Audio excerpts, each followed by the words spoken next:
Nicki Minaj is the best-selling female rapper of all time. Having sold over 100 million records, her music has amassed 32 billion streams on Spotify and 41 billion on YouTube. She is the first woman to have 100 entries on the Billboard Hot 100, making her the first female artist to pass the top men in music.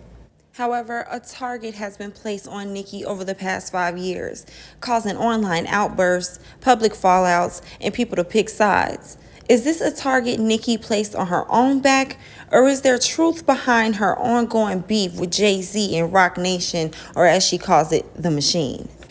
Nicki has influenced music, fashion, and has one of the biggest fan bases to date. So what do the tweets really mean? And what led up to Nicki's beef with Jay-Z? Here are 3 key takeaways from Nicki's recent outbursts. Let's start off with Tidal. In 2015, Tidal was introduced to us with co-founder Jay-Z. It was marketed as a global music streaming service where artists were to receive higher royalty payouts and connect better with fans. To change the way we all experience art. We're going to come together and we're going to take a stand and we're going to give people quality and great things and great experiences. You know, we'll push the things that happen on the internet further along. This is really musicians making music, and it's about music, and there's no end game. Maybe it sounds like a cliche, but it's about putting art back into the forefront. It's about bringing humanity back to being an artist, not technology art, human art. Spoke to a lot of different people outside of the industry, and everyone was like, what took so long? Child, it was treated like the cure for cancer. And it was so artist-based that it was backed by several prominent musicians like Madonna, Kanye, Alicia Keys, Rihanna, Usher. Artists were reported to receive 3% in equity in exchange for creating content and driving value for the service. If you know, you know. I used at least 5 different emails to keep my subscription without having to pay a dime because albums, songs, and even concerts were exclusively shown on Tidal only. Now, around this time, Nicki was close with J and B. They even dropped chart-topping hits like Flawless Remix and Feeling Myself. All seemed to be well. Until 2021, when Jay-Z sold the majority ownership of Tidal to Jack Dorsey's Square Company for $302 million. Now bust out the calculators. 3% of $302 million is $9 million. Now, Minaj reported she only received 1 after being told she made no money. Now, Nicki undoubtedly brought in streams and subscriptions, and according to her, she's out almost $200 million. But CEO of United Masters Steve Stout and Jay-Z's blood cousin disagrees. I'm not here to defend anybody. I really don't like when people who open up doors as black people get shitted on publicly like that. I just don't like it. I think in that case, what Nicki did was wrong. To bring up Tidal, his streaming company, that he gave you equity in, that you didn't sign the fucking paperwork, and that's the reason why you left millions of dollars on the table. That man didn't do nothing to you. Now, Roc Nation says it was unsigned paperwork, but they told rapper and longtime rival of Jay-Z, Cameron, the same thing in a different instance. Come on, my nigga. For real, bro. You're that insecure, man. Like, come on. It's crazy. It's crazy. Me and you were supposed to be at Fanatics. Same thing. 3 weeks ago. The week before Fanatics happens, Cam and Mace didn't sign the contract. We banned from Fanatics, but who's at Fanatics? I'm gonna start saying names. Yo, it's wild, man. It's wild. The hate is crazy. Yeah. Well, I'm going to drop the name. Fanatics Festival 2025 was headlined by Jay-Z. He even reopened the 40/40 Club and bought all the stars out. But could Jay-Z really be that vindictive, or is Cam reaching? I mean, Cam and Jay have been at odds since 2006, and it needs its own video. Could Jay-Z, the mogul, the icon, really hold on to a 20-year grudge? That brings me to this year's Super Bowl, which is the second point. For those unaware, there may be extreme confusion between Jay-Z's decision to choose Kendrick over Wayne and Nicki's frustration, but allow me to break down 13 years in 2 minutes. We have to start with Jay-Z and Lil Wayne in order for things to make sense. Lil Wayne and Jay-Z started off as pure admiration and endless respect. Jay-Z announced his retirement after releasing the Black album in 2003, and you just had to be there. I saw grown men cry when it was announced. Okay, do you hear me? Like, people was really boo-hooing. It was crazy as hell. Lil Wayne dropped the Prefix mixtape in 2004 and boldly proclaimed himself to be the best rapper alive since the best rapper retired. Okay, are you guys with me? And Wayne was just heating up. Jay noticed and tried to sign him to Roc Nation in 2006 after the Carter. He even got him on Soulja with Destiny's Child, but things got messy. Recently, you know, like, and it's been in the press and shit, streets talk. She was recently about to go to Def Jam. Fuck with this nigga Hov. You know what I'm saying? What was that about?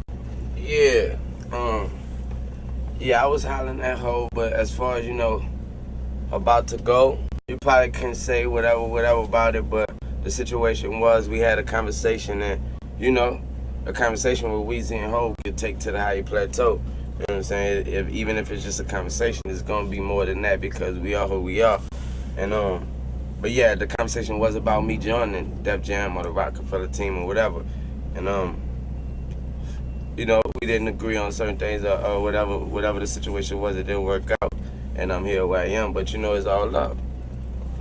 So then Jay-Z ended his brief retirement from rap and dropped Kingdom Come, claiming to return to save hip-hop, okay? And Wayne took offense. Wayne took the lighter flick and torched the Gimme What You Got beat, claiming to be the best rapper alive. But we all know there can't be a tie. The Cold War continued for years with subliminal lyrics, like Wayne drops a milli and then Jay-Z drops a Billy. Wayne says he's LeBron James if Jay-Z is Kobe, hinting at Kobe's play on retirement as LeBron James was heating up. About Baby from Cash Money constantly saying Weezy is more lyrical and has more money than Jay-Z. You know, being lyrical is just a matter of opinion. It's who you like. So, you know, that's his opinion. As far as money, I mean, you know, that's a little more factual, right? We can determine that. Right, we would have to see your bank accounts and things of this nature. I have no problem, but it's gonna cost. Put it up. If he's that confident, you know, I give him a little glimpse. It's crazy. I give him a little glimpse. Check that out. Cut it out. Knock it off. But as far as, you know, being lyrical, I mean, that's from one's, you know, that's for the viewers. That's anybody's, yeah. That's everybody. So if he believes that, then I respect that, you know, and that's his guy. So he's supposed to ride with his guy. So Jay-Z was smart, though. He knew Wayne held power. He even featured him on Hello Brooklyn 2.0 when he could have had any other artist from Brooklyn. And then from 2011 to 2012, Wayne reportedly owed over $14 million in taxes. But Jay-Z helped him resolve this. There's people like Jay-Z. You know what I mean? He helped me when I was really down. Really down. There's people like Swiss Beats that's gonna send me every beat he make and want me to rap on every single one until I got my situation straight. He don't want me to talk about it, don't want me to tell nobody. Jay don't want me to tell nobody. That man helped me with my tax. These are real friends, y'all. Shout out to my nigga Jay. Shout out to my nigga Swiss. Shout out to my brother Chance. Music! Y'all know his name? Things seemed fine until Kendrick announced his performance for the Super Bowl's halftime show in New Orleans. Nicki's outburst based on the past mentioned and her title war was personal. To Roc Nation, Kendrick performing the Super Bowl was a smart business move regardless of the city the game would be in. But Nicki feels as if it was a deliberate dig. Jay-Z once again flexing his power over Wayne while using Kendrick as the final dagger. That brings me to the third point, Roc Nation as a whole. The most obvious is Meg Thee Stallion. We can't talk about Roc Nation and Nicki Minaj without Meg Thee Stallion. Meg and Nicki's beef has been covered on countless channels. The start of the beef ranges in discussion, from Meg's collab with Cardi at the height of their feud, or as Nicki claims, Meg trying to force her to drink or head to the clinic if she was pregnant. Happy gonna be upset. I said something earlier, girl. She put me in check so fast. She was like, hold on, because my husband, he's in the other room. I was like, ooh. Because I know he was back there, but only his husband. You said what you said, but that's I ain't even going to say what I said. It's a secret. And so, but if it happened, we know what we got to do. No, we not doing that. No, we not. I rebuke.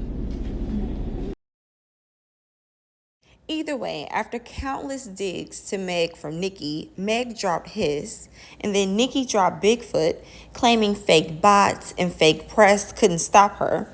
But when it comes to Meg and Roc Nation, this isn't the first instance of them allegedly interfering with press. Let's start this off.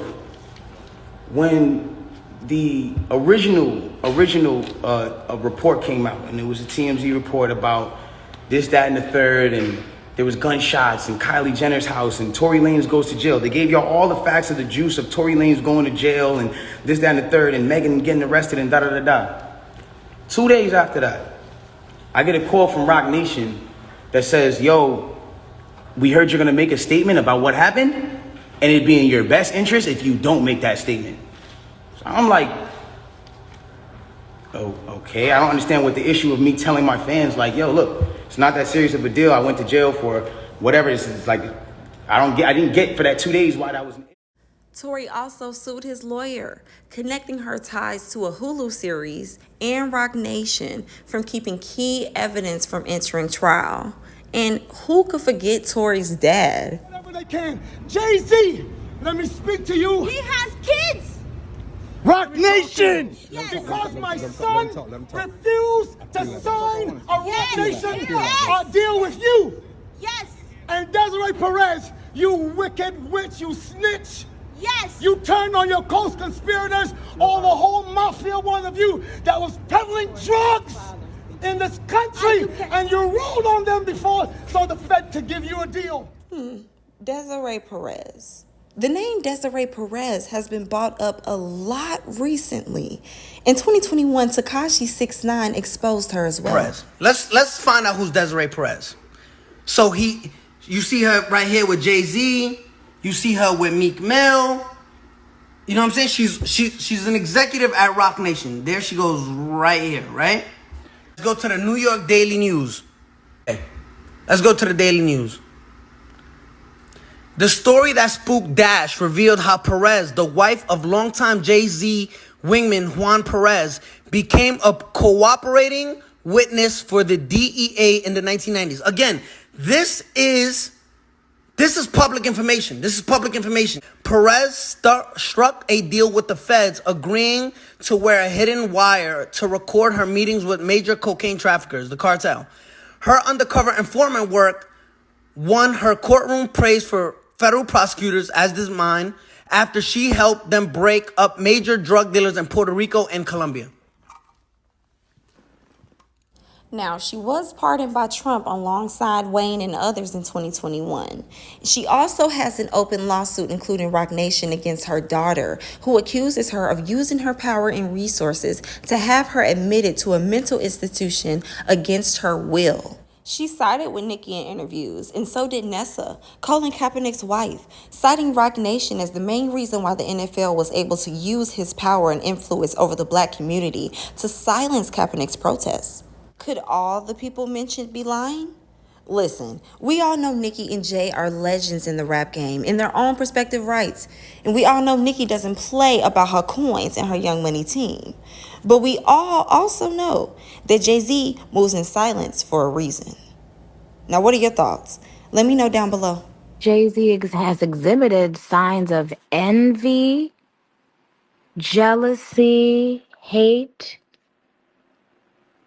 and stopping bags behind the scenes, allegedly. Why is it always the same story? So that means Nas made all of that stuff up. DMX made all of that stuff up. Um, he was beefing for a minute with 50, with Dame and Dipset for a while.